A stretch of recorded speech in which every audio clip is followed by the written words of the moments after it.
auch nur ein Riss in das Gefüge unserer eigenen Bewegung gekommen sein. Hitler की जो सरकार आई और Hitler का जो राइज हुआ वो 1933-34 के बीच में है। फर्स्ट वर्ल्ड वॉर में हिटलर सिर्फ एक सैनिक था जर्मनी का।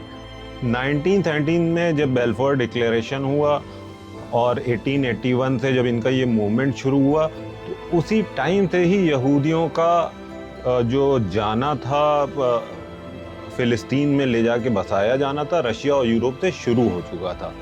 लेकिन मास मूवमेंट यहूदियों का नहीं हो रहा था क्योंकि कोई भी अपना वतन अपना घर छोड़ के बिना किसी वजह के या किसी ऐसे ऑब्जेक्टिव में जिसमें कि आम पब्लिक शामिल ना हो वो नहीं जाना चाहता। तो एक कॉन्स्पिरेसी थ्योरी आप कह लीजिए या एक थ्योरी कह लीजिए कि ये चलती है कि ये होलोकॉस्ट में बहुत बड़ा रोल खुद बड़ी यहूदी फैमिलीज़ का था क्योंकि वो चाहते थे कि जूस मास मूवमेंट हो उनका फ़िलिस्तीन में और फ़िलिस्तीन में जाके एक इज़राइल बने और फिर ग्रेटर इज़राइल बने।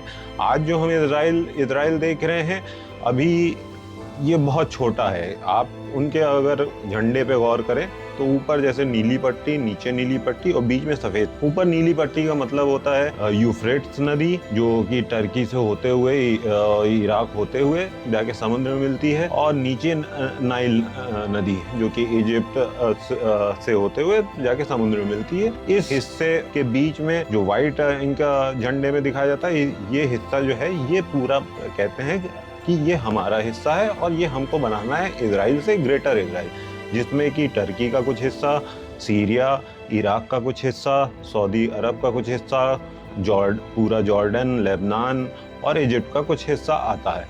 तो ये जंग पॉलिटिकल 75-80 साल से 100 साल से जो ये चल रही है ये सिर्फ इसलिए नहीं चल रही है कि वो यहूदियों का होलोकॉस्ट हुआ था और यहूदियों के पास कोई जगह नहीं थी। अगर हम ये तो हर कोई मानता है कि होलोकॉस्ट हुआ था, हिटलर ने किया 33-34 से 45 तक जब तक जिंदा रहा उसके बीच किया, लेकिन 6 मिलियन ज्यूज़ का जो आंकड़ा बताया जाता है ये हमेशा से क्वेश्चनेबल रहा कि 6 मिलियन ज्यूज़ मारे उसने।